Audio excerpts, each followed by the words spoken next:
గుండెపై టన్నుల కొద్ది బరువున్న బండరాయిని ఉంచితే సామాన్యుడి ప్రాణాలు గాల్లో కలిసిపోతాయి. కాని ఆ వీరుడు నవ్వుతూ ఆ బండరాయిని సుత్తుతో పగలగొట్టుకునేవాడు. దృఢమైన ఇనుపు గొలుసును తన ఛాతీ బలంతో ముక్కలు ముక్కలు చేసేవాడు. ఐరోపా వాసులు తామే బలవంతులమని విర్రవీగుతున్న రోజుల్లో బ్రిటిష్ సామ్రాజ్యాన్ని తన శారీరక బలంతో మోకాలపై నిలబెట్టిన ఆ కలియుగ భీముడు, అతడే మన ఆంధ్ర భీముడు, శ్రీకాకుళం సూర్యుడు, కోడి రామ్మూర్తి నాయుడు.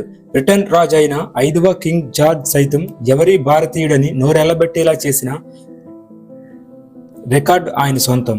ఈ రోజు వీడియోలో విదేశీ గడ్డపై తెలుగువాడి జెండా పాతిన వీరుడు నమ్మలేని నిజ జీవిత కథను, ఆయన ప్రదర్శించిన అద్భుత విన్యాసాలను పూర్తిగా తెలుసుకుందాం. Welcome to my channel.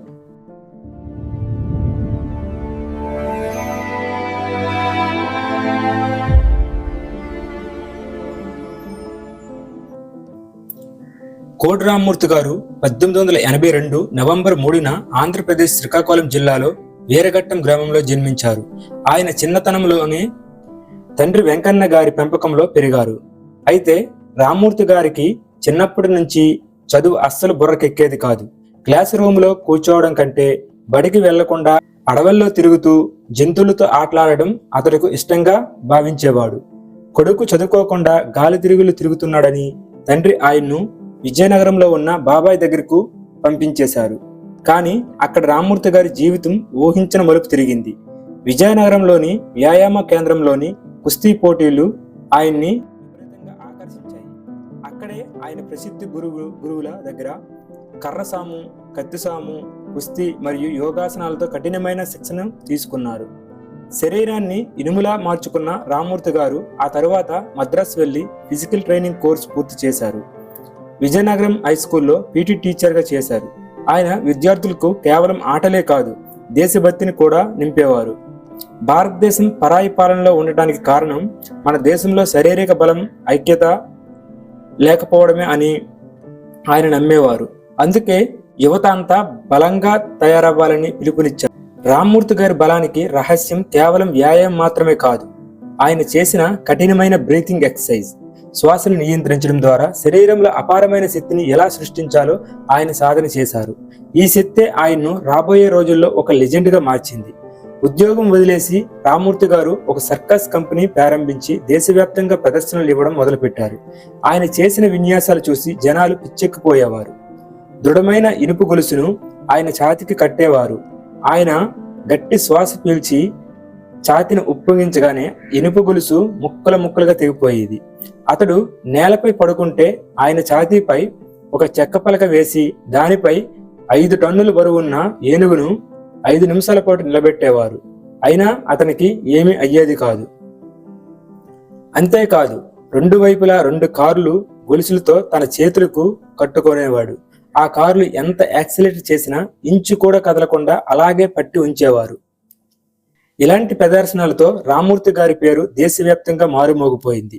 దానితో రామ్మూర్తి గారి కీర్తి భారతదేశం దాటి లండన్ చేరింది. లండన్ వెళ్లిన కొత్తలో బ్రిటిష్ మీడియా ఆయన్ను ఒక సర్కస్ జోకర్లా చూసింది. దానికి సమాధానంగా రామ్మూర్తి గారు లండన్లోని ఒక ట్రాఫిక్ ఉన్న రోడ్డుపై నిలబడి ఒక రన్నింగ్ లో ఉన్న మోటార్ సైకిల్ ట్యాక్సీని వెనుక భాగాన్ని తన చేతులతో పట్టుకున్నారు. డ్రైవర్ ఎంత యాక్సిలేటర్ ఇచ్చినా కారు ముందుకు కదలకుండా వెనక్కి లాగేశారు. ఆ దెబ్బతో లండన్ పత్రికలన్నీ ఇండియన్ సూపర్ మ్యాన్ అంటూ న్యూస్ పేపర్లో హెడ్లైన్స్ వేశాయి. బ్రిటిష్ వారు మొదట్లో భారతీయులకు ఇంత బలం ఉండటం అసాధ్యం, ఇదంతా ఏదో ట్రిక్ అని నమ్మలేదు. దాంతో రామ్మూర్తి గారు స్వయంగా బ్రిటన్ రాజు అయిన 5వ కింగ్ జార్జ్ మరియు రాణి మేరీల ముందే తన విన్యాసాలను ప్రదర్శించారు. అతను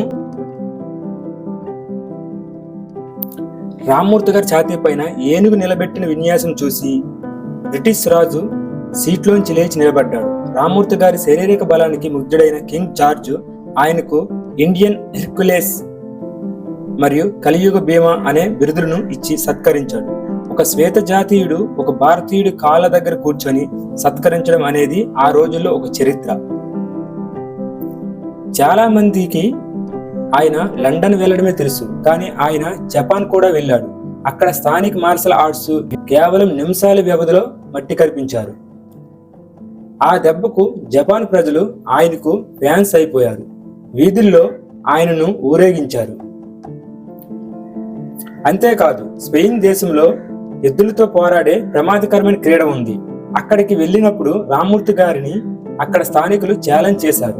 కత్తులు, ఈటులు లేకుండా కేవలం ఒట్టి చేతులతోనే రింగులోకి దిగిన రామ్మూర్తి గారు పగబట్టి దూసుకొచ్చిన ఆ కోపిష్టి ఎద్దు కొమ్ములు విరిచి అక్కడికక్కడే నేలమట్టం చేశాడు. స్పెయిన్ చరిత్రలోనే ఒక విదేశీయుడు ఒట్టి చేతులతో ఎద్దును ఓడించడం అదే మొదటిసారి. ఈ ప్రదర్శనల ద్వారా రామ్మూర్తి గారికి విపరీతమైన డబ్బు వచ్చింది. నేటి కాలంతో అయితే 100 కోట్లకు సమానం. కానీ అతడు ఆ డబ్బును స్వతంత్ర పోరాటానికై బాలగంగాధర్ తిలక్ నడిపిన హోమ్ రూల్ ఉద్యమానికి మరియు మహాత్మా గాంధీ గారి నిధులకు ఆయన లక్షలాది రూపాయలు విరాళంగా ఇచ్చారు. విదేశాల్లో సంపాదించిన ప్రతి రూపాయిని స్వదేశం కోసం, స్వాతంత్ర సమరయోధుల కోసం ఖర్చు చేసిన నిజమైన దేశభక్తుడు అతడు. ఈరోజు మనం WWE రెజ్లర్ను చూసి, విదేశీ బాడీ బిల్డర్ను చూసి హోమ్ టూల్స్ లేని రోజుల్లోనే కేవలం మన దేశీ వ్యాయామం యోగాతో ప్రపంచం జయించిన ఒక తెలుగు వీరుడు ఉన్నాడని మనలో చాలా మందికి తెలియదు. శ్రీకాకుళం గడ్డపై పుట్టిన ఈ వీరుడు కథ ప్రతి తెలుగువాడికి తెలియాలి. రామ్మూర్తి గారి జీవితం చివరి రోజులన్నీ చాలా దారుణంగా గడిచాయి. సంపాదించిన కోట్ల రూపాయలను దేశానికి దానం చేయగా మిగిలిన కొద్దిపాటి సొమ్మును నమ్మిన కొంతమంది స్నేహితులకు అప్పగిస్తే వారు మోసం చేశారు. చివరి రోజుల్లో పక్షవాతం వచ్చి కదలలేని స్థితిలో ఒడిశాలోని ఒక చిన్న గ్రామంలో అనాథలా బతికారు. ప్రపంచాన్ని వణికించిన ఆ చేతులు చివరికి అన్నం ముద్ద నోట్లో పెట్టుకోవడానికి కూడా కష్టపడ్డాయి. తన జీవితాంతం దేశం కోసం, ఫిట్నెస్ కోసం పోరాడిన కలియుగ భీముడు కోడి రామ్మూర్తి గారు 1942 జనవరి 16న ఒడిశాలోని బాలీఘాట్లో కన్నుమూశారు. ఆయన చనిపోయే సమయానికి ఆయన దగ్గర పైసా కూడా లేదు. అంతా దేశానికే ఇచ్చారు. బ్రిటిషర్ గుండెల్లో రైలు పరిగెత్తించిన కోడి రామ్మూర్తి గారి చరిత్ర మీకు ఎలా అనిపించింది? కింద కామెంట్ చేయండి. ఈ వీడియో ప్రతి ఒక్కరి తెలుగు వారికి రీచ్ అయ్యేలా షేర్ చేయండి. ఇలాంటి ఇన్ఫర్మేషన్ వీడియోల కోసం ఇప్పుడే మా ఛానల్ని సబ్స్క్రైబ్ చేయండి. Thank you for watching. జై హింద్, జై తెలుగు తల్లి.